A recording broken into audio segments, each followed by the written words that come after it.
Well, we have had one heck of a weekend here on the homestead. All our best laid plans went right out the window to the point where, as I record this intro, it's right now Tuesday midday, and this video has to be published in about 5 hours' time. And the reason for it? Missy up in the back corner there in a pen all of her own. You're going to find out why she ended up there, as well as a couple of little projects we did get to, like an upgrade to our chicken tractor, and we checked in on our worm farm. So let's go check it out. All right, this is the part of homesteading they don't tell you about when your pregnant pig, first time pregnant, decides that, or doesn't decide, since whatever's going on in her body and her hormones and her mind has got her all out of sorts, she would rather cop the 5,000-6,000 volts of the fence and come and find us. And this morning that meant up in the gardens. Well, we weren't there yet, and she was digging around, not eating the vegetables, thank goodness, but she did discover she really likes digging in the dirt of our garden beds. There she is over the back there, that's Missy. So she's all out of sorts. So I think what I'll do is set up her old training pen that we set up for her, and the three of them really when they were piglets, because I've got to get her used to knowing that that wire equals zap and that zap equals uncomfortable. It's just not enough. That little energizer there, that's fine for cows. Cows will take a little zap, but pigs, they really need a good 10,000 volt energizer, and I don't think that's cutting it, especially because it's solar, it's old, so probably the battery's reduced in capacity, and it's getting shaded throughout parts of the day, so it's probably not even getting a full charge. So I think I'm going to look for a higher zap energizer. But in the meantime, I can't have her wandering out. I want to go to the city today, and I can't leave the property knowing that she will be in the gardens in 15 seconds and undoing all our hard work. So pig training pen it is.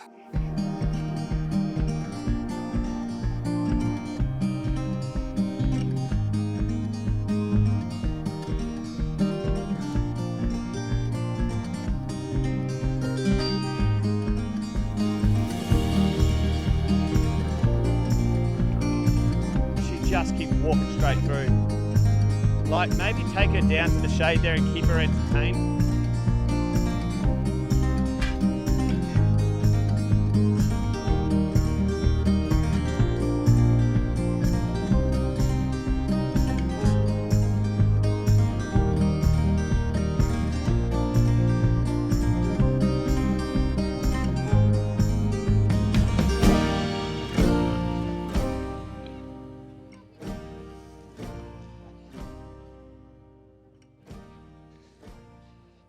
As soon as you can, get it over.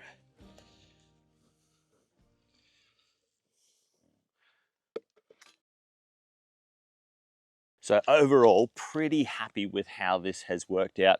I've got a few, cheeky thing, I've got a few design changes that I will make that I addressed in the build video that we did for this. I've hung the waterer, so that moves nicely with it when I move things. The feeder already moves. I want to attach the nesting box now so that it moves with it as well. And I'll show you exactly the work that they've been doing. I'm not sure if it's clear on camera, but they've been basically doing this whole section in here. And so everywhere they go, they've kind of pecked at the ground, scratched at it, added their manure. I'm going to be really interested to see exactly how this comes back. Now, I'm only letting them do a day, maximum 2 days at a time. So today they're moving that way, then they're going to go down one and then back that way. And then I've got to find an entirely new space for them because they've pretty much done this whole little area that's just outside our tiny home. All right, let's get this nesting box attached somehow and do a move. Well, the nesting box isn't an issue. The girls haven't missed a beat. There's 7 fresh combi eggs in there. We just need to find a way to attach the nesting box to the chicken tractor so that it moves with it when I move it, just like the feeder, the roosting bar, and the waterer do. So let's grab some screws, some wire, see what we can come up with. All right, so I've just screwed that onto the corro at the back and added a couple of wires so that it's not too sloppy. Chuck the t-shirt back in there. Some of you have asked, why t-shirt? Why not straw? Because they just scratch. If I put straw and mulch in there, they'll scratch it all out. I know you can buy proper nesting box liner material. It's like AstroTurf, but an old towel or a t-shirt works just as well. So that's now up off the ground and it should move with the coop along with the feeder, the roost, the waterer. Let's test it out.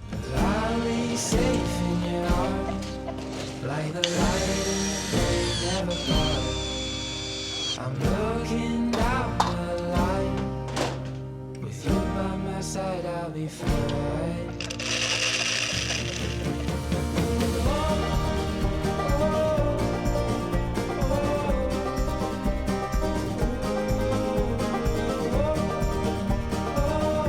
Day 2, and I was gonna let Missy out today, thinking maybe all she needed was kind of one day on her own. Maybe she's getting harassed. Like, I've been watching, Hammy's been jumping up on Peaches a lot. So they're obviously in season, or Peaches is anyway.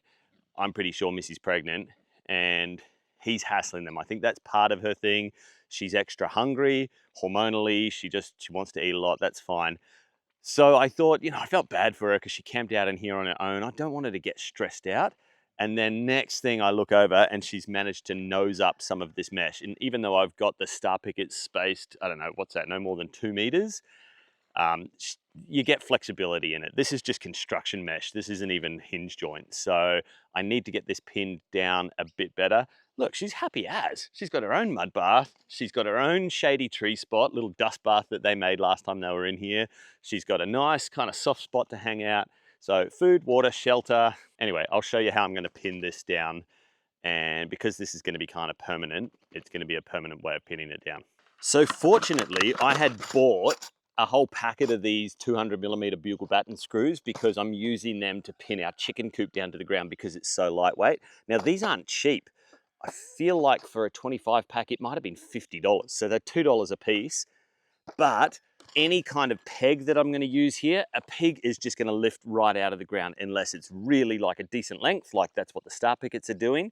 Or, like these, they're actually screwing into the ground. Now, I know a lot of you suggested on the chicken coop build, why don't I use those screw-in tent pegs? And the reason is because our ground is so flippin' hard. Once you get through the first 2 or 3 inches of topsoil, it is hard-baked clay. And those screw-in plastic tent pegs, they just snap if you try and put any pressure on them to get them into hard ground. So, yep, they're great in sand, soft soil, that kind of arrangement. But here, well, I'll show you how we're going to do it. So what I need is a loop on the bottom there, and I'm just taking a bit of fencing wire around one of the verticals twice, and then that's given me a hole that I can fit that through.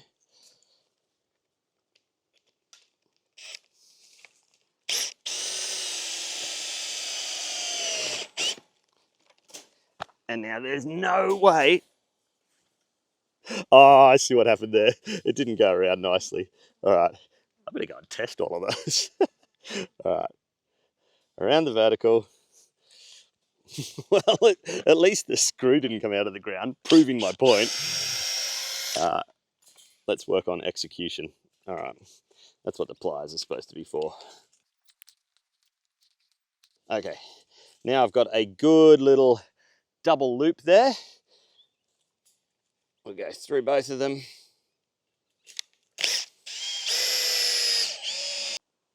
Now that ain't coming out of the ground. All right, that was how it's supposed to go. And so I'm just going to do that about every 600 to a meter. Yeah, like she can't lift it up from there, so that means I can go twice that space easily. Okay, let's pin her in. Come back down to earth. It's just as good as up there. I'm gonna keep you near, 'cause you're all I need, my dear. Do you feel the winds are turning round? 'Cause what goes up must always come back down.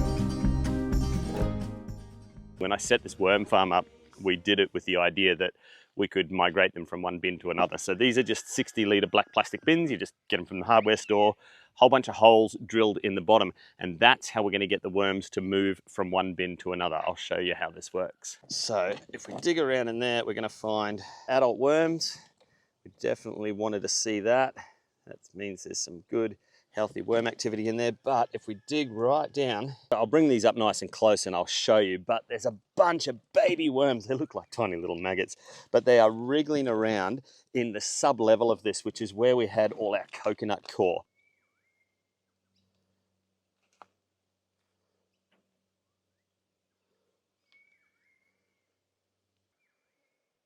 They're all down here. So we want to set up a similar system in here. The one challenge I'm trying to solve is I would normally put a mesh layer at the bottom to stop the worms from falling through into the water reservoir below, but we actually want them to climb up through these holes, and so that can't be in the way. So what I'm thinking is I'll keep this aside, I'll put this on top, we'll put all the new bedding and fresh food in here, we'll leave it a week or two, the worms will migrate up, and then once they're in there, I'll kind of just pour them out, put the mesh back down, pour them back in, and then I think we'll be sweet. So let's get them ready for moving. All right, coconut core, soak that. That's going to be the bedding for the bottom, and I've got this pressed up really nice and tight so that they will sniff out all of the fresh food that I'm going to put in there for them and migrate up into this new bin.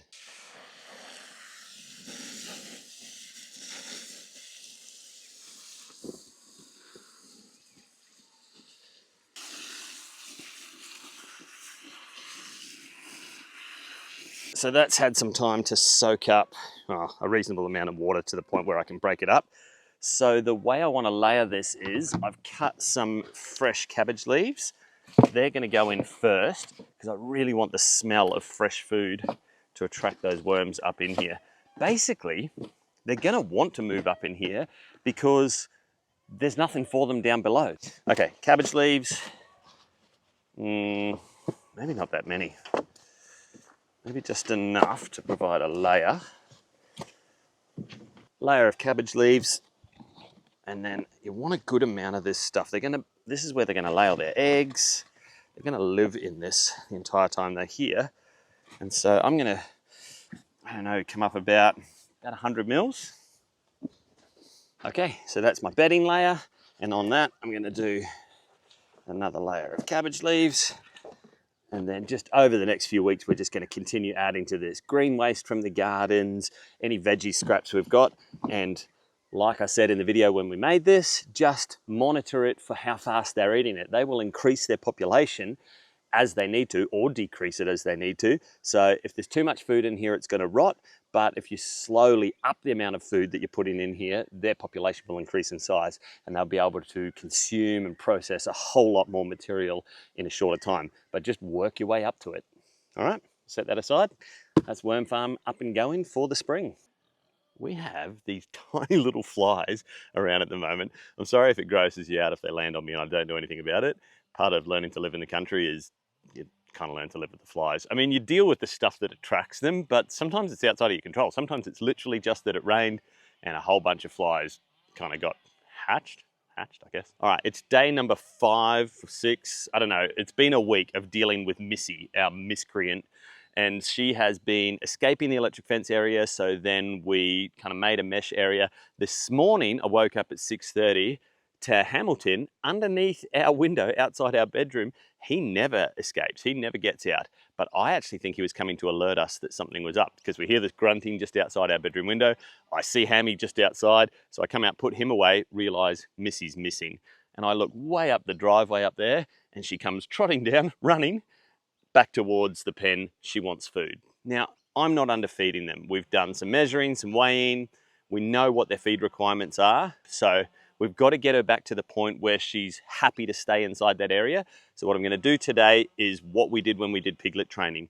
The problem I've got is the electric fence is just not effective enough. And I've got 2 things that I think that are contributing to that. Number one, I've got a massive area set up for them at the moment. We've got their main top corridor. We've got the current lane that they were in. We've got the previous lane that hasn't been packed up yet. There's probably a good 600, 700, 800 meters worth of fence out there. And every spot where it's touching grass, touching anything, even just the length of it or the age of it, dirt on it, whatever, is an opportunity for it to be earthing out and becoming less effective. The other thing that I'd never really considered before is I learned how to manage pigs this way. I've been doing pigs for nearly 10 years, but I did this in the northern rivers where the annual rainfall was like 1,200 millimeters. So the ground was always slightly damp, which means conductivity-wise. I don't know if you realize this, but the circuit that makes the electric fence is not the circuit of the fence itself. It's through the animal. So you've got the hot wire, that's the one that the red is attached to, and that touches the pig's nose, goes through the pig's body, through its feet, into the ground, through the ground and back to wherever your ground wire is, which is typically a galvanized stake in the ground. There's, oh, you probably can't see it, it's way down there. It's the energizer sitting on top of it. Now, I've hammered that galvanized star picket about 1 meter into the ground to try and increase the conductivity.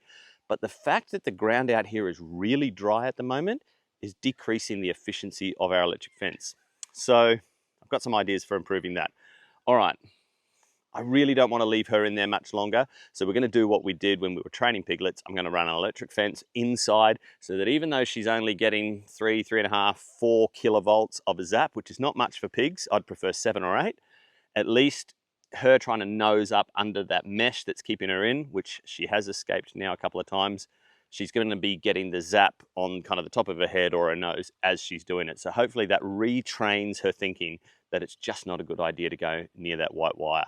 And in the meantime, we'll feed her plenty. I might even overfeed her for a week just to let her know she's okay, she's got plenty of food, but I want to get her back with her friends as soon as possible. It's not good for them to be on their own.